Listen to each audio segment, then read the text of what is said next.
Hello, and welcome to the Sound Up Seattle podcast, your one-stop shop for all things Seattle and Washington sports.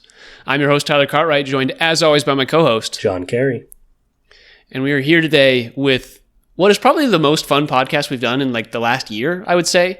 We have got for you all a Seattle Supersonics mock draft. If they were to come into the league right now in 2025, after the end of this season, obviously, who would be the people that they would pick? We both drafted teams, and we've talked about it. We have no overlaps, which is crazy.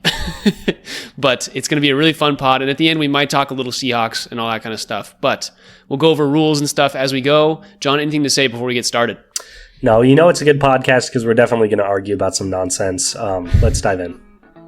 All right, here is some Coyote Picnic.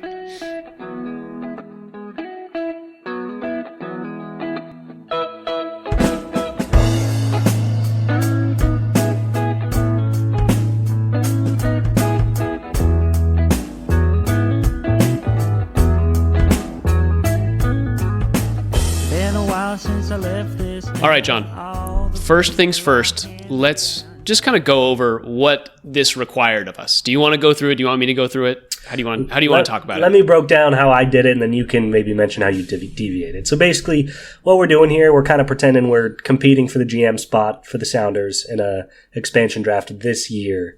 Drafting a team, and then we'll compare our teams at the end. Now, our teams are going to be a little different because we had a tiny bit of different thought process behind this. I am looking at all players currently on a roster, and I am just looking at basically depth chart, talent, and then, draft capital. So, a team's first round pick, even if he's not playing a lot, he's probably valued more than the, third guy off a bench, some vet, even if he is playing. They're looking to the future. So that'll come up a lot. But yeah, basically for me, you're not going to see any stars. You're not going to see any, guys that you'd really consider top 6 on an NBA team. And then, there may be some places where it's like, oh, is he 6? Is he 8? Is he 9?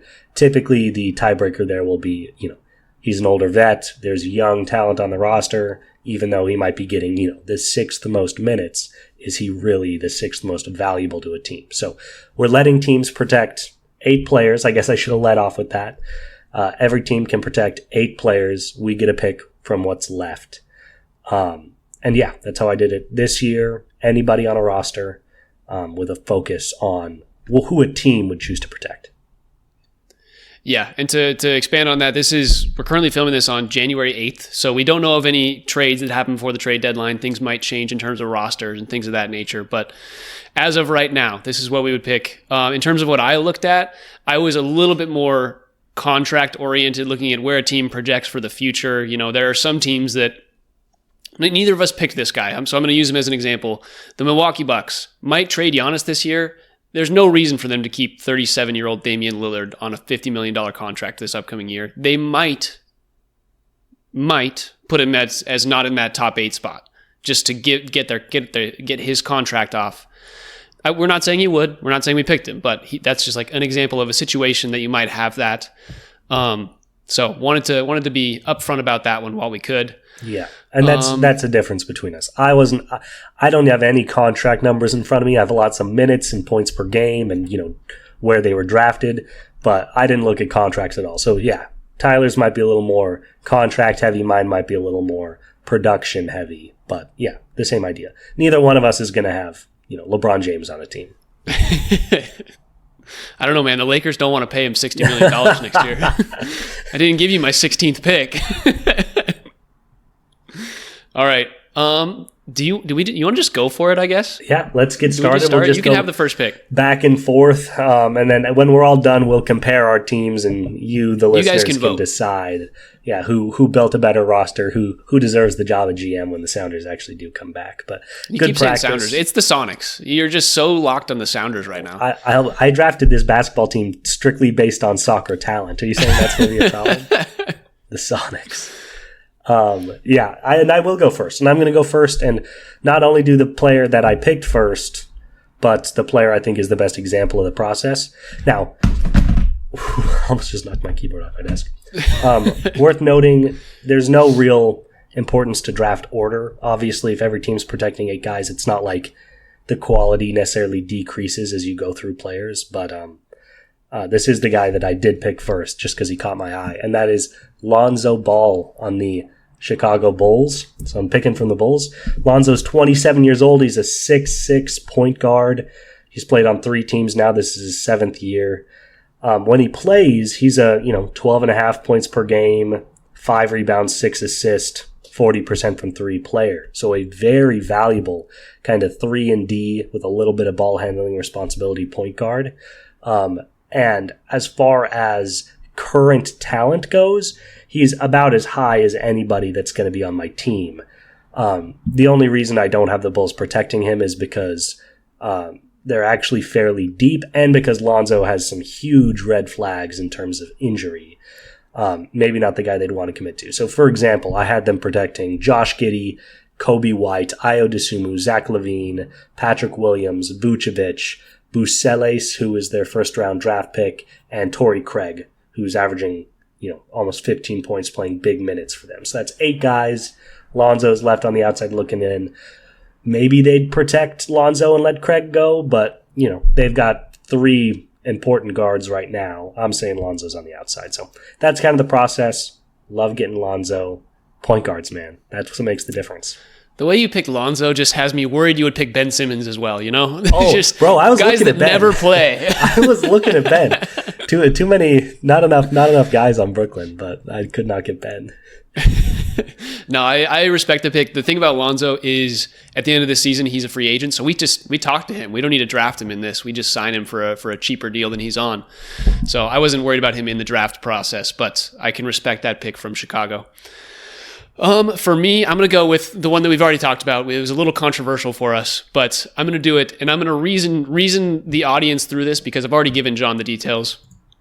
My first pick is going to be DeJounte Murray on the New Orleans Pelicans. The reason for that is that John does not like this one. Let me list who is on this Pelicans team under contract for 2025, 2026, and onward. We've got Zion, you've got CJ McCollum, DeJounte Murray, Herb Jones, Trey Murphy, Jordan Hawkins, and Yves Missy, who are both of their recent draft picks.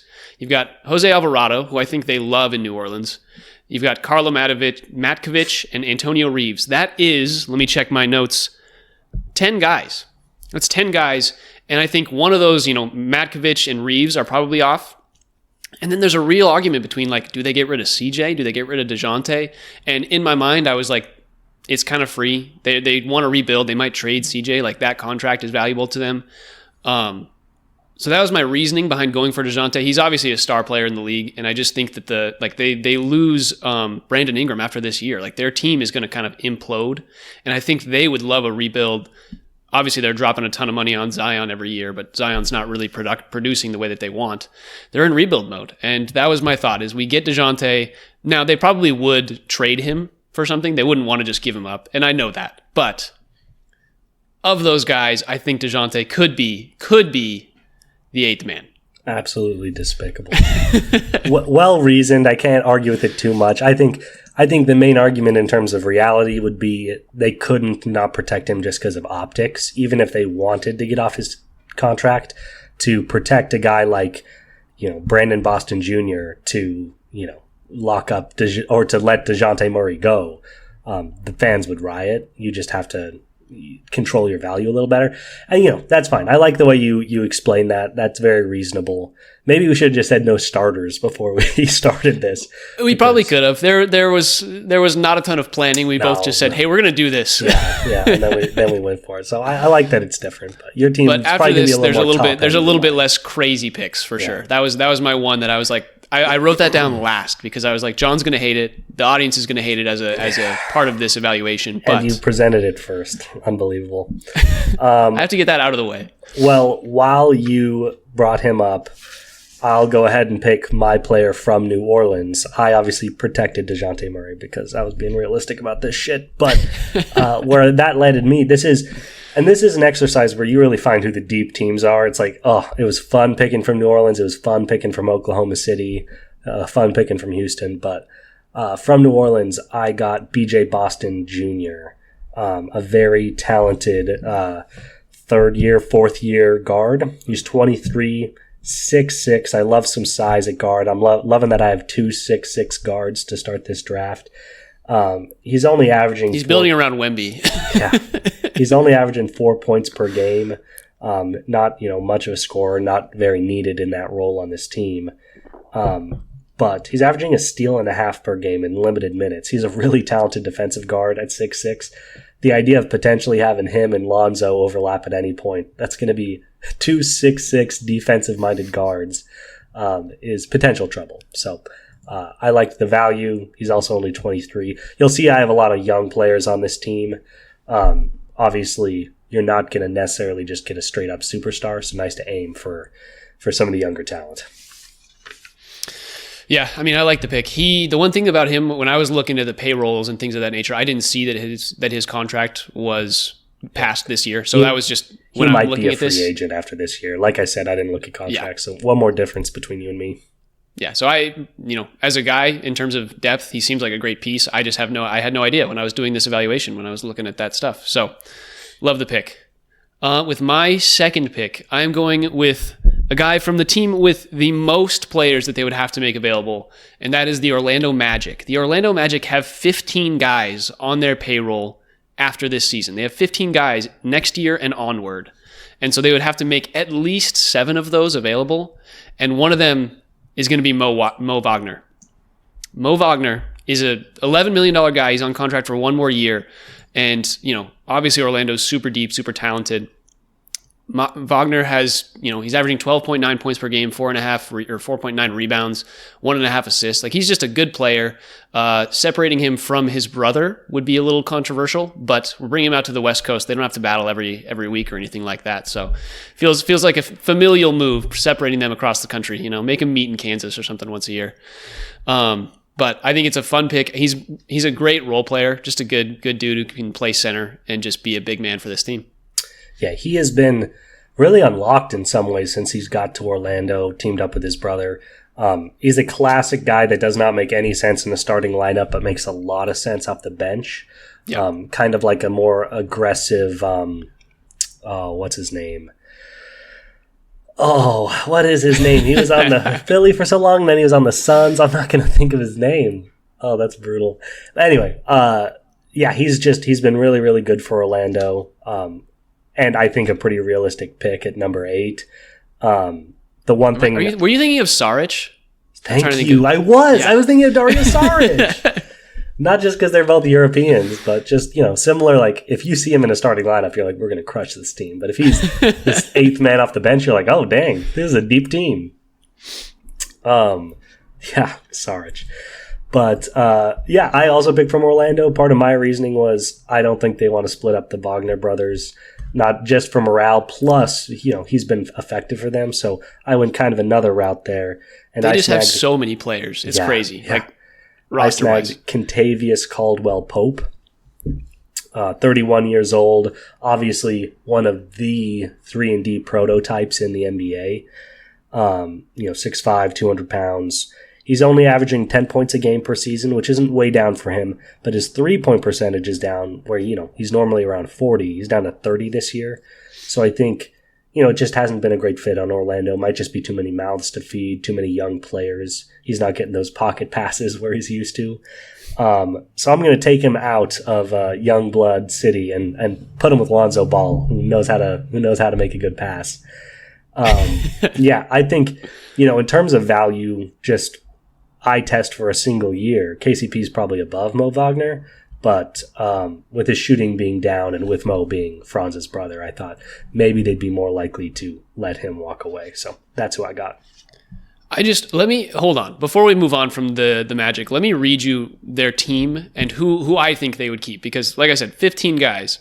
Obviously Jonathan Isaac, questionably Cole Anthony, not sure about that one, but questionably Paolo, Wendell Carter Jr., Jalen Suggs, that's 4 right now. Anthony Black, I know they like. Gary Harris is good. Franz Wagner, and that's 8. Yeah, and you missed, I think in terms of order of operations, it's Paolo, Franz, Jalen, Carter Jr., Anthony Black, Jonathan Isaac, Jet Howard, Jonathan Isaac, but then probably those, and then De Silva's up for grabs. It's crazy how deep Anthony. they are. I was going to say De Silva is probably next up, but that's already 8 guys. Like Mo is probably on the chopping block. Yeah, 100%. They are a very deep team. The fact too that you can get a guy like Cole Anthony, like I was looking at him. If you just want a guard that's really comfortable with the ball in his hands, but I've got a lot of guards, so I don't need Cole. He's an empty numbers guy. Yeah, I thought about him too. Him and KCP, I had both on my list, and I was just like, I needed a center, and I felt like Mo was a good fit there. Yeah, I like Mo. That's a good pick. All right, this is my third pick, I believe. I'm going to go to the West Coast, to San Francisco. I'm going to go to the Golden State Warriors, and I'm going to take Kyle Anderson, a guy who's just been a really solid role player on a bunch of teams, really good on, I believe it was Minnesota last year. He's just been really good, and you look at their team, and it's like, okay, they've got Steph Curry, Andrew Wiggins, Draymond Green, Buddy Hield, Jonathan Kuminga is on there, Moses Moody, Podziemski, Trace Jackson Davis. These are all guys that they've really liked having on their roster and have kind of constructed their roster around. We'll see how things move, with this season. But Kyle Anderson was kind of the ninth man. And so I was like, I can jump on this guy. He's 31. He's just a good, consistent rebounder, scorer, like great defender. He's, averaging 5.1 points per game right now, but he's efficient in terms of field goal percentage. And he's just like kind of a good anchor, I think, to have on a roster. Yep. I love Kyle Anderson. Slow-mo, I think that's a great pick. Very reasonable. I stayed away from Golden State, so I'm going to go out of the box too. And from Atlanta, maybe taking my biggest name of this whole draft, and that is Bogdan Bogdanovic. Ovich obviously being a term meaning son of, so we've got Bogdan, son of Bogdan. Absolute iconic player.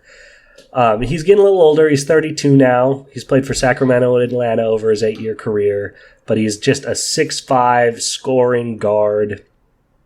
Over his career, he's averaged between 11 and 17 points per game. Every year he's gotten significant playing time. His three-point shooting's down to about 36% this year. And just a really talented starting caliber 2 guard that you wouldn't expect me to be able to take, but they're just experiencing such a depth. I guess it's a good thing. It's not a depth problem, but a lot of depth in Atlanta, specifically in their front court. I was going to say it's really young too. Yeah, because they got Risa Shea, Jalen Johnson, DeAndre Hunter, Clint Capella, Onyeka Okongwu, Trae Young, Dyson Daniels, and then I had them protecting Vidi Krejci as well because he's been basically starting for them at small forward. Bogdan can't really provide the defense needed at that position. So, that's he made the cut, and it's their loss is our gain because he's an awesome complementary scoring guard. Putting him next to Lonzo, I think, is a really good fit in terms of balance. Yeah, no, I stayed away from him purely because I wasn't sure if it would be him or Krejci, and I didn't want to spark that argument there. But I really like the pick. He's also kind of the old head on that team. Everybody else is pretty young besides Cody Zeller. So sure, Trae Young is young at heart, even if he's getting older in reality. Yeah. But instead of that, I'm going to go a little controversial again, and we are going to talk Indiana Pacers because the Indiana Pacers are another team with a bunch of guys. They've got, I think, 11 guys on their team, so they would need to free up 3 of them. And when I'm looking at these contracts, I'm looking at this team, and you can tell me I'm wrong, but it feels so right. Obi Toppin is just a guy that I think fits the kind of what we're talking about with this exercise, where it's just like he's right on the fringe. Obviously, they've got Siakam, they've got Halliburton, they've got T.J. McConnell, Benedict Mathurin, Andrew Nembhard. They're a deep team, and so when it comes down to it, it's like, do they go Obi Toppin? Do they go Aaron Nesmith? These are the kind of guys that we could pick up on when it comes to this expansion draft. And I just ended up settling on Obi Toppin because he's $3 million more for kind of the same exact guy as Aaron Nesmith. But I love him at the power forward spot. He's a guy who's averaging, I think, 10 points a game this year, if I'm not mistaken. Yeah, 10.4, 4.1 rebounds. He's an explosive guy, won the dunk contest a couple years ago, or at least participated. I don't actually remember, but just a guy that I think the people of Seattle would love. So big on Obi Toppin here. He's a sneaky good three-point shooter as well. 40% last year, 36 so far this year on 3.5 attempts a game. So I like that pick for you as well. Forgive me, I have a little bit of a cough. Yeah, I also picked somebody from Indiana. I think they probably would have protected Obi Toppin in the top 8, but I respect that pick. He's certainly down. If he's definitely not in the top 5, I'm not going to argue about it. And I think he's worthy of grabbing. I picked a player off Indiana that was certainly 100% not going to be protected in their top 8.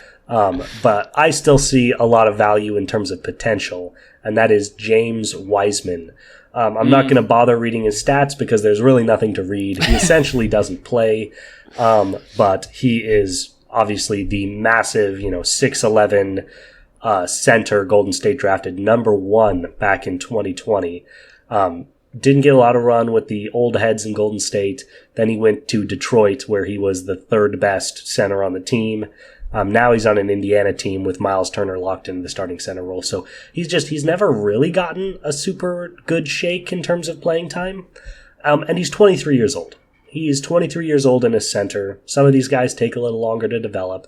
DeAndre Ayton didn't start really looking good until his, mid-20s. So I want to give James a couple of years. I think it'll also make more sense when you see the rest of my team. I'll just give you a hint that I've got 2 old head centers on my team in front of Wiseman. They're raising him up. Yeah, one is like a defensive icon, and the other is more of an offensive-minded, icon. Neither one's really an icon, but good, solid role players. And I like the idea of, the old defense guy and the old offense guy taking Wiseman under their wings. He won't play a lot in year 1, but he'll get coached up by the 2 old heads and hopefully turn into something. So I took James. Yeah, I like that pick a lot. I think he was on my list. He was like a guy that I starred, but I ended up going with Obi. But yeah, Wiseman, he's a super athletic big man too. He's got the potential to be a good pick and roll guy, finisher at the rim kind of thing. Really like the pick. It's unbelievable he's not excellent in the pick and roll already. He's all the tools to be a monster. Yeah, so I like I said, would have taken him, but it's a little too late for me now. What are we on? Pick number 4 now? I think with my 4th pick, I am going to go to Brooklyn, actually. Brooklyn is a team, crazily enough, that only has 8 guys under contract after this season. And a lot of them, I even think like Cameron Johnson is probably going to get traded this year. But like Nick Claxton is a guy they don't want to get rid of. And then I looked through, they basically have 20 and 22-year-olds, the rest of their team. And I looked through and I was like, who's the guy that they would probably get rid of? Because they don't really know what to do with this team at this point. I feel like Brooklyn has no idea where they're going. They just picked up D'Angelo Russell and... who's the other guy from the Lakers that they picked up? He was Mason or something like that. But either way, I'm going to take Keon Johnson from the Brooklyn Nets. He's averaging almost 8 points a game right now, 3.4 rebounds, 1.5 assists. And I think he's a guy that just like hasn't performed super well at the moment, but at the college level, he was really good. And so I was just really excited about this guy. He's a shooting guard that has the opportunity to develop. He's 22, and I've got other guys in this that are a little older, a little bit more seasoned, kind of similar to your James Wiseman pick, where it's just like he's a guy that needs some older vets around him that can kind of guide the way because he's doing good in terms of stats. Like I said, 8 points a game is fine for a guy who's coming off the bench and doing his thing. So I really like Keon, and I would take him. Nice. I like that. I also picked a player off Brooklyn, and we had similar ways of looking at it.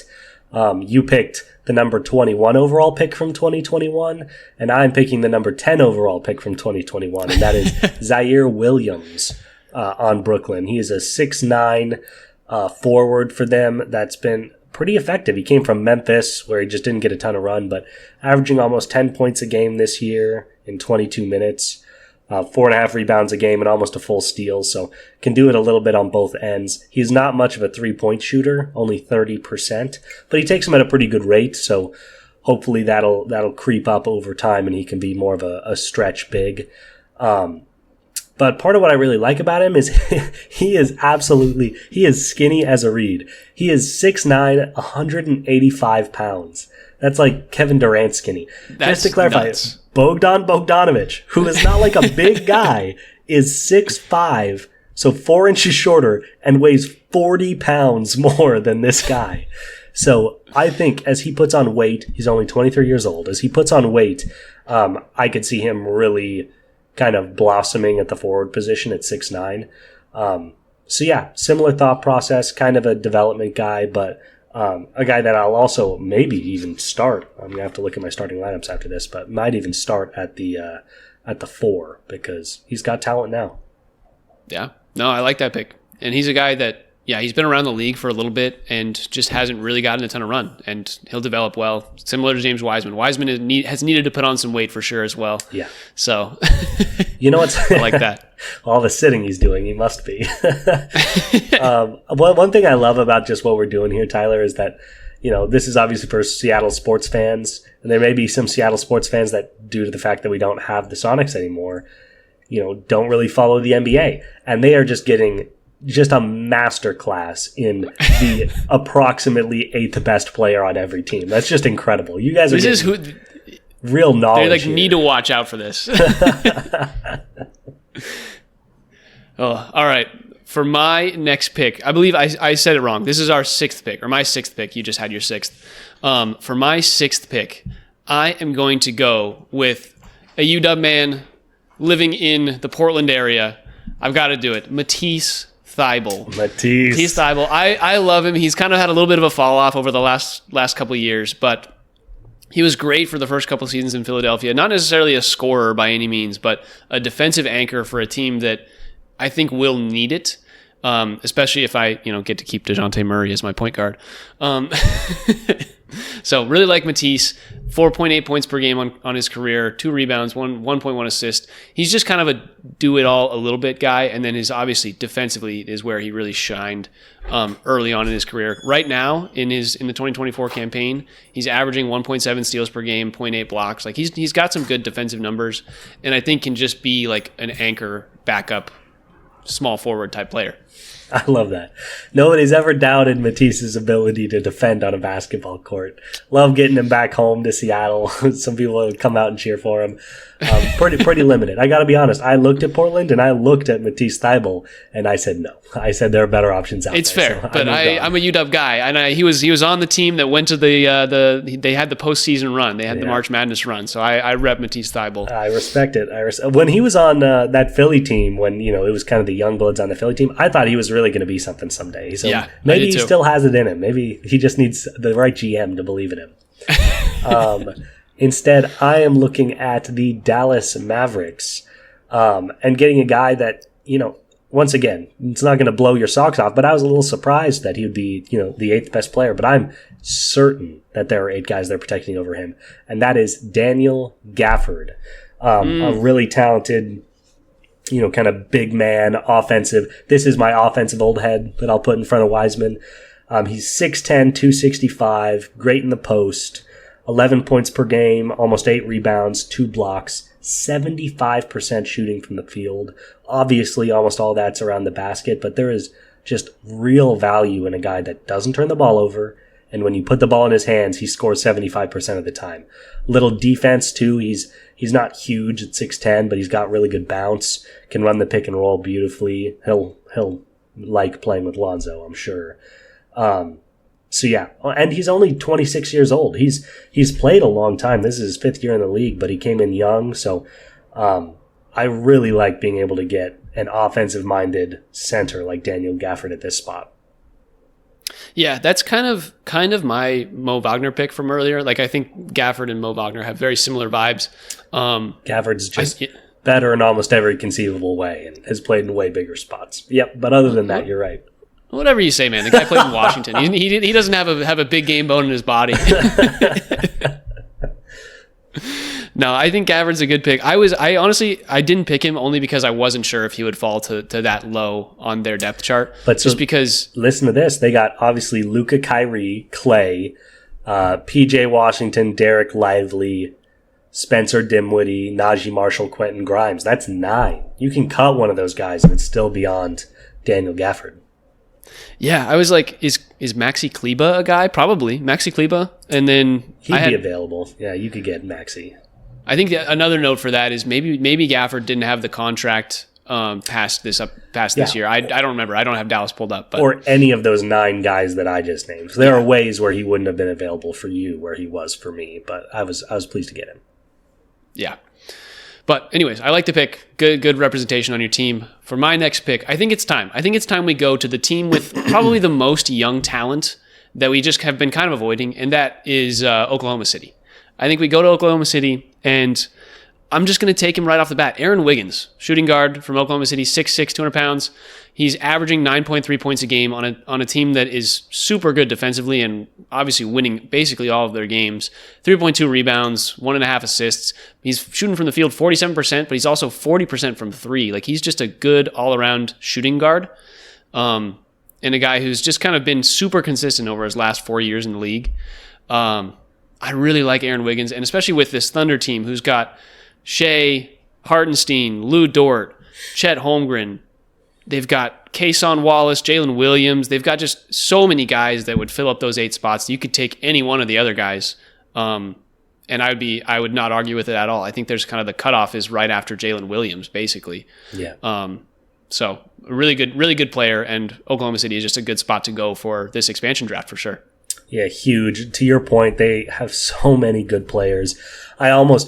Part of me was like, oh, he's probably in the top 8. And then you look at it, he's not. Shea, Kason, Caruso, Lou Dort, Jalen Williams, Hartenstein, Chet, and then you can argue about a couple guys. But yeah, he's right there. He's awesome. Second round pick that's really blossomed, shooting basically 40% from three. That's a timely pick too. Just last week, he had 5 threes, most of them down the stretch against the Knicks. And I was watching that game. I was like, oh man, Aaron Wiggins can play. But no, that's just a great guard pick. He'll fit well on any team and deserves a bigger role. I also picked a player from OKC, and I'm going to let you have Wiggins because, once again, the idea of expansion drafts, you're going to get a lot of good guys, but it's going to be hard to get a great guy. You're just not going to get stars. But, well, if you're going to get a star, you better be right. You better be early and you better be right, which is why we just named all those players that OKC is going to protect. I'm going to grab a guy they're not going to protect because they're too deep to protect him, and that is their first-round pick from this year, Nikola Topic out of Serbia. As soon as you started talking about him, I was like, I know who you're going for. Yeah, and this is the case. Obviously, they drafted him in the first round. They would love to protect Topic, but this is a team contending for a title. They have to protect their other guys, and it's also worth noting, he just doesn't really fit necessarily this team. He's a 6'6" point guard from Serbia that doesn't really shoot threes. He's 30% from three in international ball. So, kind of Shea's role. So it's going to be really hard for him to get minutes. I think they're going to let him slide, and he is just a pure upside guy. He has not played an NBA game. The only stats I have for you are his overseas numbers, where he scored 14.5 points and had 5.5 assists per game in Serbian professional basketball. But he's 19 years old. 19. 6'6", 200 pounds, can handle, can shoot a little bit. This is a guy that could be a superstar someday. Maybe one of the only guys we'll have in this whole discussion that arguably could be a superstar someday. And I think you can get him because I think Oklahoma City is too deep to protect him. Yeah, I love it. I love the mic drop. My comparison for you right now, and I don't mean this in a bad way. I'm taking out all the bad aspects, but Josh Giddey is kind of the guy he reminds me of right now. Totally, they definitely. As just a guy, big point guard who can distribute the ball and can score on the interior if he needs to. Yeah, can't shoot. No, that is not a bad comparison. And I would have taken Giddey, but I think Chicago's going to protect him. Like Giddey, yeah, for all his cons and potential crimes. Is a very talented guard and has great size. So yeah, I think Topic is a floor of a Josh Giddey type and maybe a ceiling of something more. Yeah, no, I like that. All right, with the 8th pick for me, we're actually moving along pretty well. It's been already 35 minutes, but we're moving at a good pace. Good pace. Yeah. I'm going to go to currently what is the best team in the NBA, in the Cleveland Cavaliers, record-wise at least.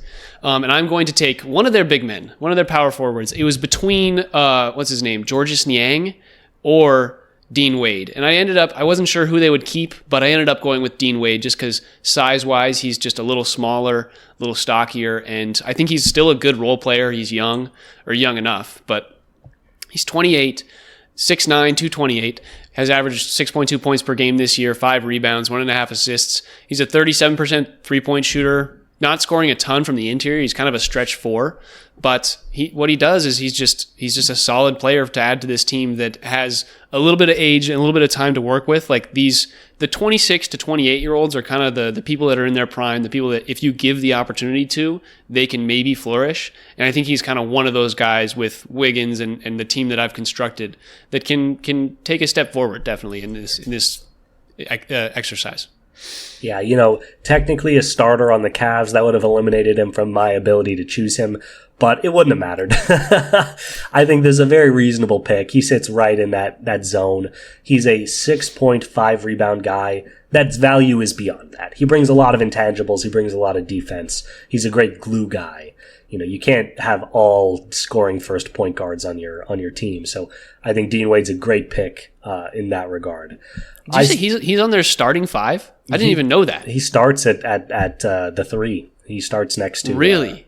Yeah, next to. He's got Garland, Mobley. Mitchell, LeVert, Max Strus, Evan Mobley. LeVert doesn't start. Yeah, Jared Allen, he's a start. That's crazy to me, actually. Wow. It's Garland, Mitchell, Wade, Mobley, Allen, with Ty Jerome, Max Strus, Karis LeVert, and Jordan Niang being the primaries off the bench. I did not know that he was one of those top 5 guys. Well, I guess maybe I can swap to Niang, but no, and you shouldn't, because just because he starts doesn't mean he's a top 5 guy. Karis LeVert is definitely more valuable to this team. Ty Jerome probably is too. So I think that it's a super reasonable pick. He just happens with the way he plays to start for them. So I think that's fair. I think that's incredibly fair. They have Amani Bates on their team, and they're definitely protecting Amani Bates over Dean Wade. Yes. All right. Well, I did not get anybody from Cleveland, so I'll go on to my next team.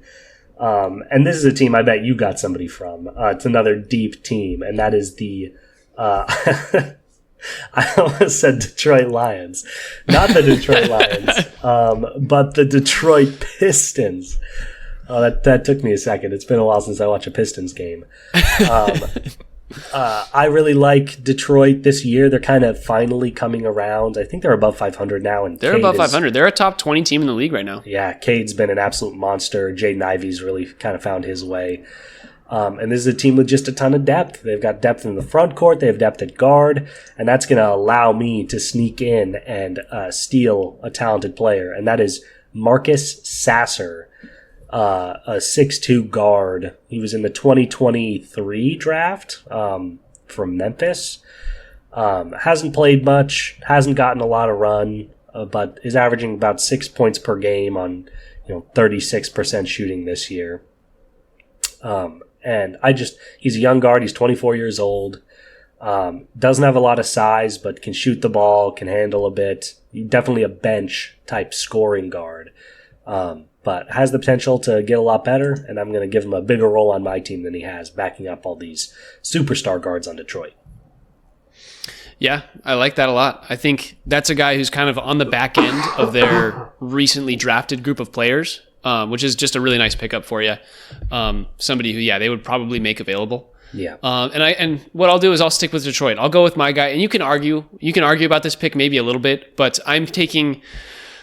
That's right. Another University of Washington ex-basketball player, in Isaiah Stewart. Isaiah Stewart making $15 million a year for the next 3 years after this one. He's kind of a contract, granted the league is growing their salary cap and everything, but he's kind of a big piece of contract for this team that is currently the lowest payroll in all of the NBA.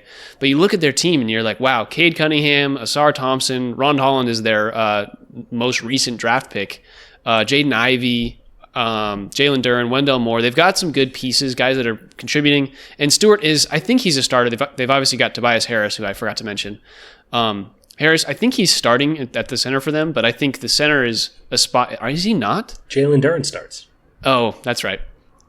But he's their first big off the bench. And if they want to play big, he'll play at the power forward and boot Tobias Harris. So they've kind of been flexible with how they do that, but he's a big part of their team. Yeah, I think he's a big part, but he's right on the cusp at that maybe 8th spot where they wouldn't be able to protect him. And this is putting the third UW 2019 postseason run member on this new Sonics team. And I'm just putting those Seattle boys together, Get the match back. Wait, who did I miss? Isaiah Stewart, Thibault. Who's the third? DeJounte Murray. Or I guess he wouldn't have been on that postseason duh. run team, but he was a UW guy. I forgot he was a UW guy. I always forget that. Yeah. I see. Yeah, you leaned it. That makes DeJounte a little more okay. That you did it for UW reasons. Yeah, Isaiah he was my last pick when I did the exercise, and I was like, I'm going to do this purely to put the UW guys together. Yeah. Isaiah Stewart's a great pick. He's definitely, in terms of like usage and importance to the currently constructed roster, he's definitely higher than 8. But the thing is, they have other very young players with a lot of upside, and Isaiah Stewart is a player with like negative upside. Like, we know exactly what this guy is. He's a 6'8" center who averages like 5 points a game on 50% shooting. He is out there for defense and effort, and he is dynamic in that role as a defense and effort guy. But I could see a team saying, you know what, we've had him a couple years now. He can have on-court issues sometimes with explosions. Kind of limited in terms of size and what he can do offensively. We'll move on. So I think that's a very fair pick. Yeah, I think also he's a guy that has been in the league for a while. He's 23, but he went to the league after his first year in college. Like, he's been in the league for 4 years now. Yeah. We know exactly what he is. He's not big enough to have, the big man center role. Like, he's just like you said, kind of a hustle guy. And you need that if you're an expansion draft team. The Kraken definitely need that right now. You want to know something insane? For a guy that averages 5 points per game, he is a center. He's shooting 89% from the free throw line. Really? 89%. That's insane. I wonder. I saw that stat. I want to know what his attempts are. Free throws made. He's averaging 1 made free throw a game. So he's shooting. He's not shooting. He's basically getting an and one once a game. Yeah, but making 89% of them over the course of the year. That's incredible. Good for Isaiah Stewart. That was one of his big concerns. Yeah. When he was coming out of UW. Yeah, So that's big improvement. Good for him. Certainly can't shoot anything else. If he took a pull-up jumper, I think I'd have a heart attack, but I'm glad he can take care of business at the line. Okay, I'm moving on to my next team, another deep talented team, and that is the Houston Rockets. So I'm going to lay something out because I almost did something, and I just want to talk about it before I take my very reasonable pick. Houston is deep.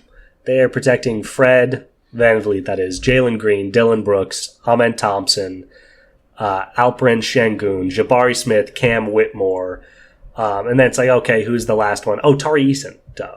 So that's 8. That's the 8 guys I think are definitely protecting. Now, what that means is very available, in my opinion, is Reed Shepherd, the number 3 overall pick from last year's draft. We could just snatch him if we wanted to. But here's the thing. 1, he's a Duke boy. Fuck that. 2, he's a 6'2" guard that has no defensive upside at all. His athleticism is very down. And the whole reason he was picked is because it's like, okay, this guy is going to be a Kyle Korver type 3-point shooter that will always have a home on an NBA roster. Well, let me tell you what. He is currently averaging 3 points per game on 28% 3-point shooting. What that means is he's completely unplayable. Yeah, just kind of sad to see. Reed's really fallen from grace from the number 3 overall pick. So I'm not even going to take him. I'm going to let him stay where he is. Here's a question for the fans. Actually, off this discussion, question for the fans. Fred VanVleet has 1 year, $45 million left on his contract after this year. Or you've got Reed Shepherd, who's making quite a bit of money, actually, 10 up to 14 over the next few years. It escalates from 10 to 14 basically over the next 3 after this season. Yeah. Would you take Reed Shepherd, or do you stick with Fred for 1 more year? If you're the Rockets in this expansion draft situation. I can't ever imagine letting Fred go for... I would take a week of Fred VanVleet over 10 years of Reed Shepherd. But that's one person. Just real quick, I said he was a Duke boy. He's a Kentucky boy, which I also don't like. So instead, I went much more reasonable, and I took Steven Adams, my defensive-minded big that I want to coach up, James Wiseman. He's 31 years old now, the old Kiwi, but 6'11", 265, one of the most just like prototypical good defensive centers in the NBA. He has played how many years now? 11th? It's his 11th year. Still averaging 9 points, 9 rebounds, a block, and 1.5 steals per game. So not only can he do a little bit of offense around the basket and rebound the hell out of the ball, 2.5 combined blocks and steals a game. So just still really effective defensively. He will start at center on my redraft team. I like that. I will say the one reason I didn't pick him was because, similar to the Lonzo Ball situation, he only has this year, so I didn't, in my evaluation, he was not on my options. But I love the pick. I get these extra guys because you got DeJounte. That's more than fair. That's the deal. I'll take that. All right, we're on pick number 10. We're 2/3 of the way through this draft. We're doing good. With my 10th pick, I'm going to stick with the Houston Rockets. And can I present to you Aaron Holiday? Aaron Holiday, who is a guy, has just kind of like been in the league for a while. Drafted in 2018 and has been around for 7 years with Indiana to start and bounced around for a little bit in early 2020s. But he's just a guy who's like kind of a veteran point guard presence that I really thought, as a guy who came from the Indiana team that was very middling, went to Washington, went to Phoenix, went to Atlanta, and he's now at Houston and has seen some success. He's a guy who can bring that veteran presence. I've got another pick after this that's going to be kind of my younger point guard that can learn from him as a guy coming up in the league. So really like Aaron Holiday. Not a ton of statistical value here. He's 4 points a game, 1 rebound, 1.2 assists, but he's still shooting threes at a good clip, 38.5%. 87% from the free throw line. He's just a good all-around player, knows how to take care of the ball, and is a great backup point guard. Yeah, I mean, I don't see a ton of value there just because he's a 6 foot, 28-year-old guard, but I respect it. Definitely, I love getting a Holiday brother on my team. I just love Holiday brothers too. Yeah. Definitely the third head of those brothers, but that's okay. I like Aaron Holiday, just like Steven Adams more. I'm going to let you have him, and I'm going to move on to my next pick, and I'm picking from the Memphis Grizzlies. This is another team with a sneaky amount of depth. If we're assuming they protected Ja, Marcus Smart, Desmond Bain, Brandon Clark, Jaren Jackson Jr., Zach Edey, and then, I don't know, G.G. Jackson. And then we're kind of getting into it. Do they protect Luke Kennard? Do they protect Jake Ravia, John Conchar? But I went ahead and snagged maybe my favorite player, just in terms of like, yes, I want this guy on my team. And that is Scottie Pippen Jr., Scottie Pippen the Younger, out of Vanderbilt. 24-year-old, 6'1" guard, so not a lot of size. But he's, young at only 24, and he's really good. He got drafted by the Lakers, but since coming to Memphis, he's gotten a much larger role. And since going there, he's averaging approximately 12 points a game, 5 assists a game, shooting the ball around 40% from three, at good volume. So just a really effective guard that could eventually, I think, be a starting point guard on a NBA basketball team. For now, he gets to back up Lonzo Ball and kind of be the offensive counter to Lonzo's defense. And, he plays a little defense, too. He's averaging a steal and a half per game in his 2 years at Memphis. So I think Scottie can do just a lot of things. And maybe he'd be one of the top 8 they protect. But Memphis kind of suffering from their own success in terms of stacked talent. Yeah, I agree with you there. He's a great guy that in my evaluation, I was like, they would probably, there's a chance that they protect him. He's kind of an older guy, but he was a recent pick and is a guy that I think they obviously believe in when it comes to taking him from the Lakers, all that kind of stuff. Memphis is super deep, and with that comes the question of, hey, will they protect Jake LaRavia? And I thought no, so I went with picking up him in my like power forward spot as my third power forward in this exercise. And Jake LaRavia, a really solid player. You were saying he's kind of on the fringe in terms of that 8th spot. He's been really good this year. But contract-wise, he's only got 1 more year after this, so I think he's a great pickup and potential extension in terms of an expansion draft team. But yeah, 8.3 points per game right now, 4.5 rebounds, 3.5 assists. He's a 44% 3-point shooter with 50% regular from the field, but a 71% free throws. Like, the guy is just a stretch four. That's what the guy is, and he plays it to a T and plays it well. And that's the kind of thing that I wanted to add when it comes to, you've got an Obi Toppin in my other power forward spot, where it's like, he's not really a stretch man. He's not going to shoot the cover off the ball. Jake LaRaviere is a guy who can. And so adding that to the team, being able to spread the floor was something that I wanted to do. Yeah, no, that's exactly right. He's definitely a stretch and can shoot the hell off the ball, almost 10 points a game. So, I think that's a very reasonable pick. Yeah, a lot of good players on this Memphis unit.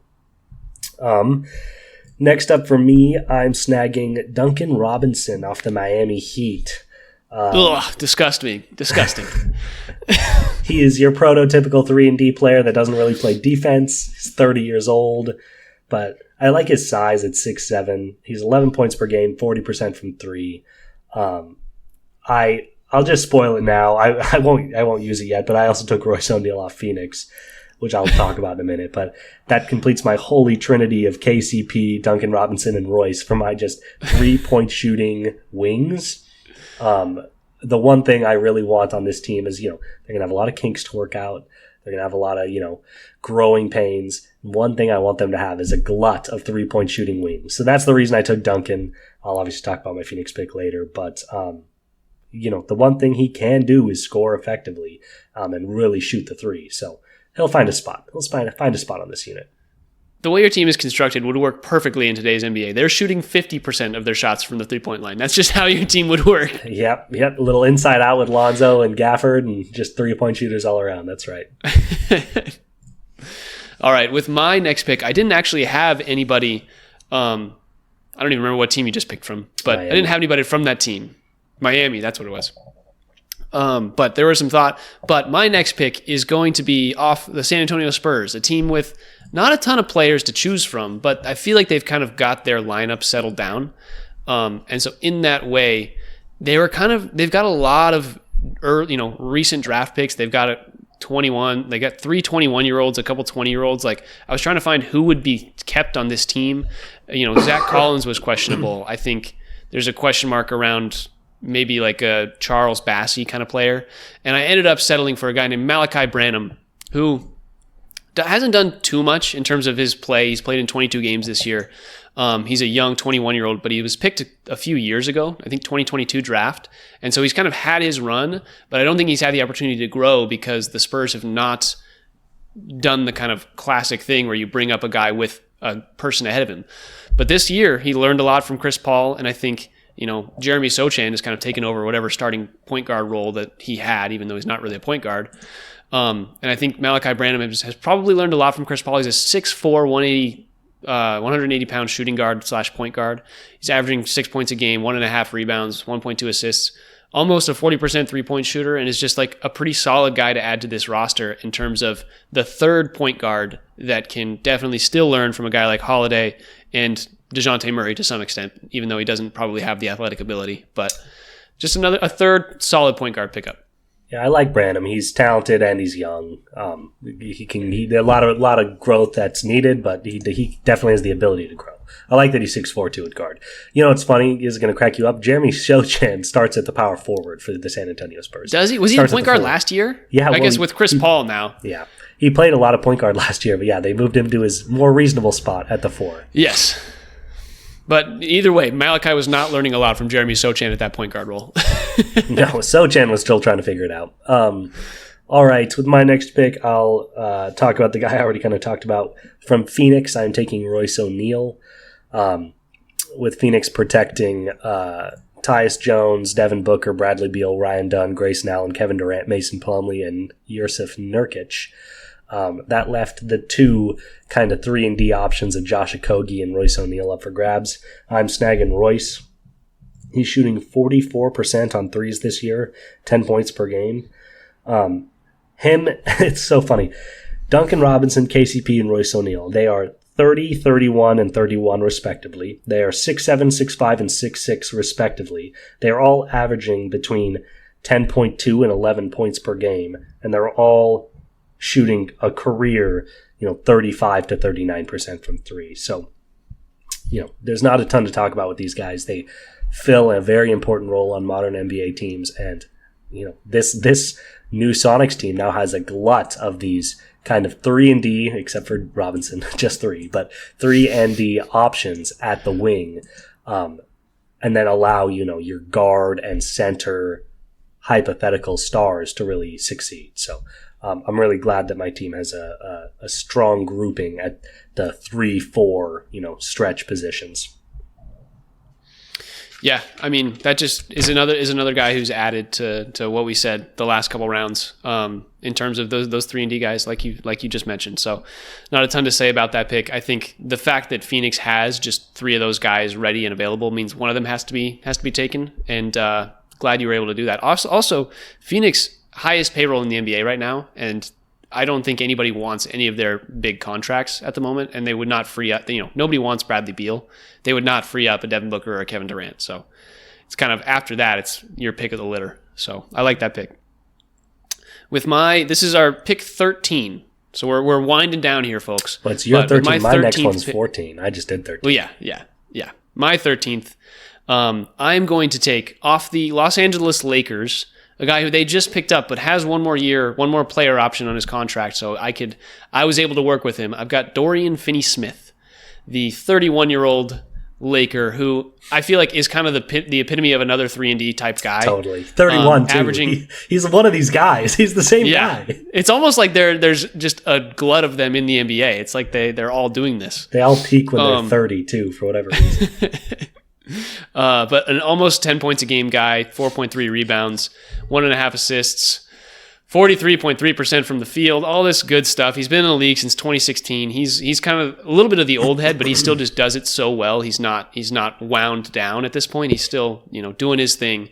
And I think a great addition. When it comes to the Lakers, like they actually, weirdly enough, have obviously LeBron, AD, Rui's kind of a questionable one, whether they would keep. I think they would over Finney-Smith. Dorian, yeah, agreed. Yeah. And then they've got, an Austin Reeves, and then you get to like their draft choices, like a Dalton Connect, Jalen Hood-Schifino, those kind of guys. It was like Dorian Finney-Smith or Shake Milton, and Shake is 28 and making $12 million less dollars, so he just fits their team a little bit better. So I went with Finney-Smith, and I think he fits my team perfectly. That's great. Yeah, everybody needs one of those guys. Glad you were able to get one. I can't believe Barney James is a starter on the Lakers right now. It's crazy. I'm going to take my last player from a team that I certainly hope you're picking from last, because they have just loads of talent, and that is the Utah Jazz. I have the Utah Jazz protecting Keontae George, Colin Sexton, Jordan Clarkson, Johnny Juzang, Lauri Markkanen, John Collins, Walker Kessler, and Kyle Filipowski. That is 8 guys. What that means is we have 2 first-round picks from this year unprotected. Obviously, Filipowski was also... Oh, no, the first pick of the second round, I guess he was. But 2 guys unprotected from this year. That is Isaiah Collier at guard. Now, maybe they'd protect him instead of Filipowski. It's kind of a toss-up there, so I went ahead and left him off as well. But I did get Cody Williams out of Colorado, the number 10 pick from this year. He is just a raw prospect guy. He was really good at Colorado. Number 10 pick. He's a 6'7", $190, 20-year-old forward, but just hasn't really been able to get anything going at Utah so far. 20 minutes a game. He's averaging 3 points, 22% from 3, 2 rebounds and assists. So he's a guy that most teams would definitely protect, but considering the amount of depth on Utah and the amount of young talent with, 2 other picks from this last year on the team playing better, I think Cody is the one that takes the fall. And that lets me get a 6'7" forward, freak athlete with nothing but ceiling above him, and stash him behind some of these, older 3-and-D guys and say, hey, learn. Maybe you can be these guys. Maybe you can be even better. But, stick behind these guys and learn. So I love getting Cody Williams this late in the draft. He's another guy, kind of like Jovic, where it's not sure by any means, but he could be a star. Yeah, I like Cody Williams, and I like him a lot, actually. I think there was a point with the Utah Jazz where I was like, this team doesn't want Colin Sexton. They don't want Jordan Clarkson. Like they would get rid of them if they had to choose. Like Isaiah Collier was a great player at USC last year. Huge. And one of the biggest prospects coming out of last year's draft that kind of fell because I think he just didn't play well in the what's it called when they all gather around and play together before the draft. The Summer League? Yeah, the Summer League. With that, he just didn't have a good showing. No, Summer League comes after the draft. You're talking about just like the showcase kind of thing. Yeah, showcase stuff. Yeah. But yeah, like Cody Williams is a guy who I think they would stick with. I was looking at a guy like Drew Eubanks maybe, or Svi Mikhailuk. I wasn't sure if Johnny Juzang is a guy that they would keep around. Just size-wise, he's kind of a small forward that can't shoot threes a ton, so I didn't know if he would be kind of off. But I did not take a Utah guy, even though I know there's a lot of talent there. I think looking at that team and who I think they would want to get rid of, I think there's a couple redundancies. Like Sexton and Clarkson, they have to get rid of one of them. They would probably trade them. They would not let us pick them in the expansion draft, but that is beside the point here. But I like the pick a lot in terms of the value that you're getting from that Utah team, especially if you're looking at it from their current depth chart. Like that's a great pick. So I like that a lot. With my next pick, I'm going to go out to Philadelphia, actually, it's just a team of old heads at this point. It's a team of old heads and Tyrese Maxey. And with that comes a guy who's been in the league for what feels like 30 years, in Andre Drummond. Andre Drummond is is a guy who he's my teach Isaiah Stewart how to rebound the ball and just be the most aggressive version of himself. The guy's 6'11", 279 pounds. Nicknamed Big Cat. He's still averaging 7 points a game, almost 8 rebounds, half an assist. He's shooting 10% from the 3-point line, but that's not what he's there to do. So I just like him as he's kind of the old head leader on this team that can still rebound, can still get it. And as my third center, I actually really like him in that spot. Man, no arguing with taking, the best rebounder in the history of the NBA, at least self-proclaimed. No, that's a great pick. Good vet pick. It's just funny. I was looking at Drummond at one point too. It's like, I don't want Drummond. He's so old, man. He has played like 14, 15 seasons in the NBA. He's only 31. But he's an old 31. He's got some mileage on those legs. But I get it. He's a guy that can rebound the hell out of the ball. So I like that pick. All right. That wraps it up. I'm going to go ahead and give my summary here, and then you can give yours, and we'll let the viewers decide who did a better job. So in terms of guards, forwards, and centers, I have Bogdan Bogdanovic, Lonzo Ball, Sasser, I didn't write his first name, Scottie Pippen Jr., B.J. Boston, and Nikola Topic at guard. I have Zaire Williams, Duncan Robinson, Kentavious Caldwell-Pope, Royce O'Neal, and Cody Williams at forward. Then I've got Daniel Gafford, Steven Adams, and Wiseman at center. So that's a good group of 14 guys. My projected lineups, as I have it, I've got a starting lineup, a backup lineup, and then just bench guys. I've got Lonzo, Bogdan, Royce, Zaire, and Gafford starting. I've got Pippen Jr., B.J. Boston, KCP, Duncan Robinson, and Steven Adams coming off the bench. And I've got Topic, Sasser, Cody Williams, and James Wiseman sitting in between coaches on the bench, watching and absorbing. Because while those 4 guys are not getting any run on my team, they may have the 4 highest ceilings of anybody on this team. So I like the way this roster is constructed. It's offense, some defense, some good shooting. I think I did a good job. I honestly like both of our teams. I think we both did a really good job with the exercise and what we came into it with our knowledge. So my team as constructed and picked, I have Aaron Holiday, Malachi Branham, DeJounte Murray, obviously, Aaron Wiggins, Keon Johnson, Kyle Anderson, Dorian Finney-Smith, Matisse Thybulle, Obi Toppin, LaRavia. I don't remember what LaRavia's first name is. And then Dean Wade, Andre Drummond, Mo Wagner, and Isaiah Stewart. I really like just the my team is kind of they're kind of like a lot of forwards and a lot of like big men who I I think are not as typical anymore. Like my big men aren't necessarily stretch big men. They're there to rebound. They're there to play defense and be kind of the anchors of the team. And then you've got some 3-and-D, some, stretch 4 kind of things.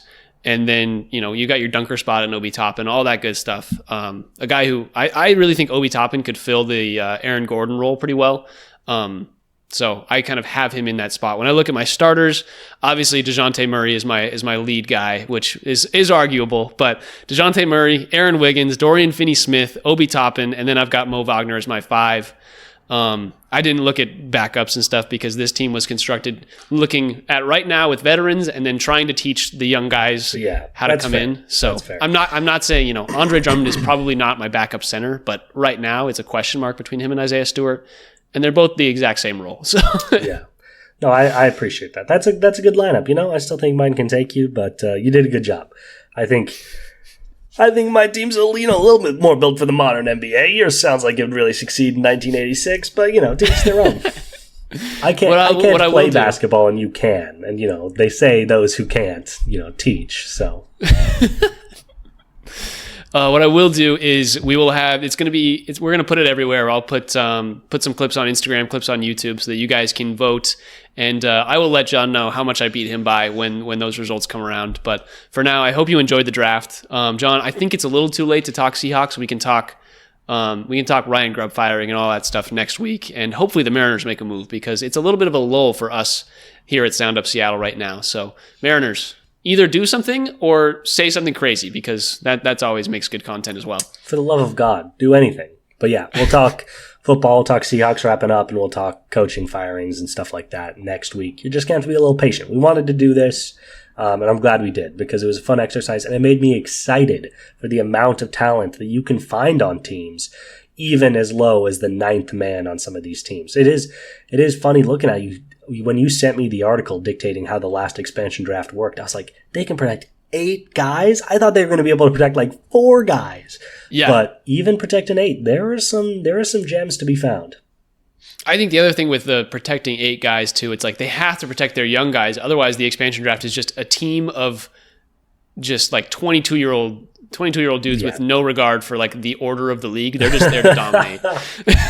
Redefine the league, baby. You just get a bunch of 22-year-olds and Steven Adams and you're set, Bro, that would thrive. Basically do what the Detroit Pistons did with Kelly Olynyk. Oh, that's right. Kelly, old head Kelly. Love that. I had him on my list too. I was like, he's probably this 15th guy. I was trying to get Zags on my team. The problem is most of them are too good. Most of them are protected in the top 8 on these teams. Kelly was definitely gettable. Rui probably not, but yeah. Kelly. There was Rui. Zach Collins was questionable on the Spurs. That's the other one I was thinking of. Zach and Kelly were the 2 gettable Zags.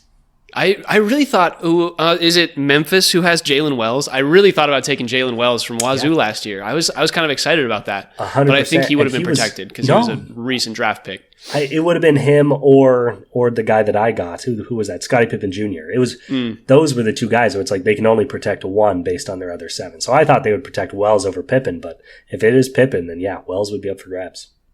He'd be a cool one too. All right, well, for John Carey and me, Tyler Cartwright, this has been the Sound Up Seattle podcast. And if you enjoyed this episode of Sound Up Seattle, please feel free to give us a follow on Spotify, Apple Podcasts, or wherever you're listening. John is locked into position right now. You can find Sound Up Seattle on YouTube as well. Just at Sound Up Seattle, you can comment, do all that stuff about how bad we did in this expansion draft because you don't know how expansion drafts work and how hard this was for us. A lot of preparation went into this one. So we appreciate the follows, subscriptions, all that good stuff. You can find us on Twitter, TikTok, and Instagram at Sound Up Seattle. You can email us your questions, comments, or concerns at soundupseattle@gmail.com. And you can find John. Probably taking notes. This is the most notes I've ever taken for one of these. I got 3 pages of notes on this. Look at that, man. You're welcome, people. I had approximately 1 1/4 pages of notes. I did a lot less work than John, which is why his probably better. Sounds better. Yeah. His sounds better, but his isn't actually following all the rules, which I'm going to bring out that argument now. Please, take DeJounte Murray, please. And you can find me, Tyler, at TyCart50 everywhere it's important. With all that being said, let's go Sonics, baby. Go Sonics. The only way. The only way.